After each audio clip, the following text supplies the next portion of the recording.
What's going on, guys? The Comics Kid 2099 here. Welcome to day 67 of the 365-day graphic novel review challenge. I've been talking about some Superman books recently. I didn't talk about Superman yesterday. I wanted to take a little bit of a break, but today I'm once again talking about Superman in Superman Exile. I have talked about this book a few years ago, shortly after the Man of Steel movie came out, and I wanted to talk about it again because I'm going through all of my Superman books and I'm talking about them however long it takes, and I'll be taking a few breaks here and there. But this book is 13 issues long, and it follows the John Byrne era of Superman books, where Superman killed the 3 Phantom Zone criminals from an alternate reality, and then after that, long story short, he basically develops an alternate personality of sorts, and then he feels like he is a danger to everyone on Earth. So he puts himself in self-imposed exile, and then he is gone just trying to find himself, trying to find a place where he can be alone, where he's not going to be a danger to anyone else. And then meanwhile, you've got this woman from the first year of John Byrne's run on Superman. She worked for Lex Luthor, and she had developed this computer program that figured out that Clark Kent is Superman. And when she brought this information to Lex Luthor, he laughed at her, he fired her, he said it's impossible that Superman, this god among men, would pretend to be this mild-mannered reporter like Clark Kent. So he didn't believe her. Well, she shows up here, and she hires this private detective to prove that Clark Kent is Superman. And that ends badly for her and for him, because he looks exactly like Clark Kent, who, shortly before he went into exile, he was actually trying to do an expose on Intergang. So Intergang, they murdered this private detective who looks exactly like Clark Kent. So for over half of this book, everyone on Earth believes that Clark is dead, except for his parents, because they know that he went into outer space. And his parents, they have the shape-shifting Matrix character, who a year or two after this story, she became the new Supergirl, and they got her, and then she transforms into Clark Kent and goes to Metropolis, basically to further mess up everything for Clark and kind of put another monkey wrench into everything, if you will. And I really like this book. It feels very cinematic. It's got everything and the kitchen sink in it. You've got Lex Luthor, you've got him experimenting on Brainiac, you've got Emil Hamilton, you've got Jose Delgado, who eventually becomes the gangbuster, and then you've got, like I said, Lex Luthor, Intergang, Morgan Edge. You briefly get Darkseid and Desaad. They're in there a little bit. You've also got Mongol, who shows up here, and I want to say that this is his post-crisis debut, although I'm not sure about that. But Mongol was a character who existed in the early 80s. For example, the Man Who Has Everything story, he did show up in that, but I believe this is the first time he shows up after Crisis on Infinite Earths. And you've also got a character, Draga, who I knew from the Justice League cartoon, and his story here plays out almost exactly like it played out in the Justice League cartoon, where he starts off as a gladiator, and he kills his enemies, and then when Superman refuses to kill him, then he realizes that there's more to life than what he's doing. It's very similar to that Justice League story, and I'm okay with that because I like that episode.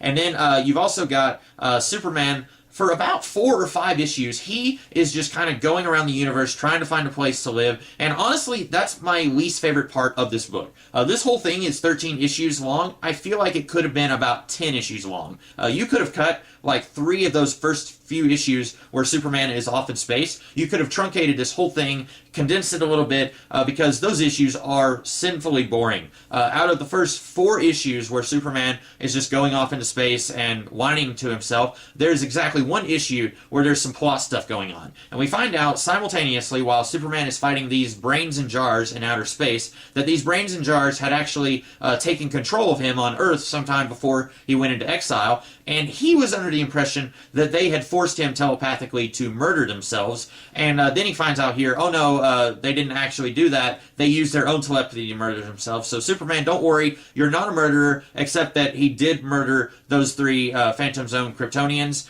So it's really weird because him killing the Phantom Zone guys, that's what causes him to go into self-imposed exile, but then when he finds out that he didn't actually murder those brains in jars, it's like, oh hey, a big weight has been lifted off my shoulders. And I'm thinking, that's not the reason that you went into exile. You went into exile because of the Phantom Zone criminals, and you still murdered them. And it's really weird. I'm not sure if the people who did this story approved of John Byrne's idea that Superman killed the Phantom Zone criminals and they're just taking that idea to its logical extent, or if they didn't like that idea and they're trying to clear Superman's name, but at the same time they really can't do that without flat out retconning it and saying, oh, he didn't really kill the Phantom Zone criminals, which they don't do.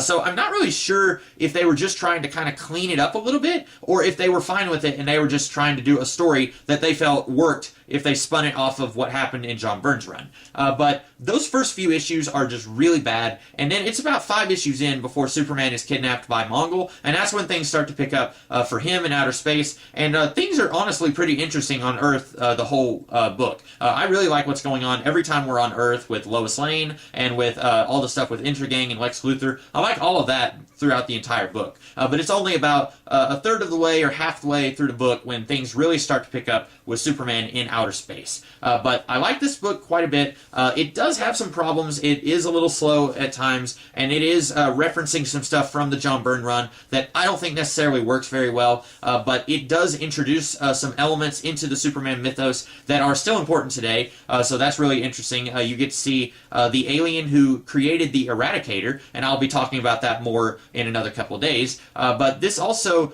pretty much hammers home the idea that Superman is 100% the last son of Krypton. That was a big thing that they were very adamant about in the post-Crisis comics. They didn't want there to be a Supergirl or a Bottle City of Kandor or a General Zod other than one from an alternate reality. They didn't want there to be any other Kryptonians. And this introduces the idea that decades and decades before Superman was born, that one of his ancestors had genetically bound every Kryptonian to the planet. And so this one alien introduced in this book, the Cleric, he was an alien living on Krypton. He and a whole bunch of Kryptonians tried to leave Krypton at one point, and then all of those Kryptonians died.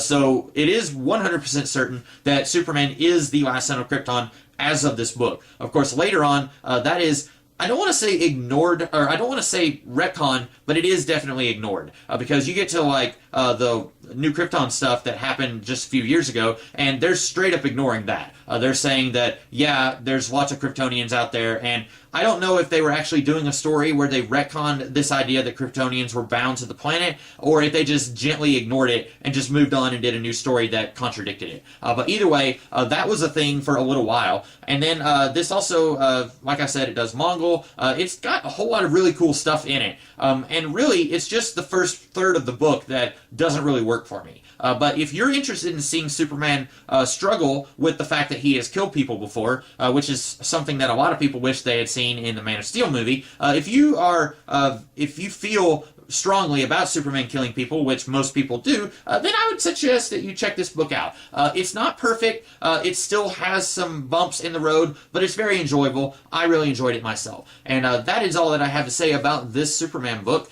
Tomorrow I will be talking about a different book that's not Superman related, but then I will be getting back into Superman stuff later on. In the meantime, you guys have a great rest of the day, and I will see you tomorrow. Have a good one.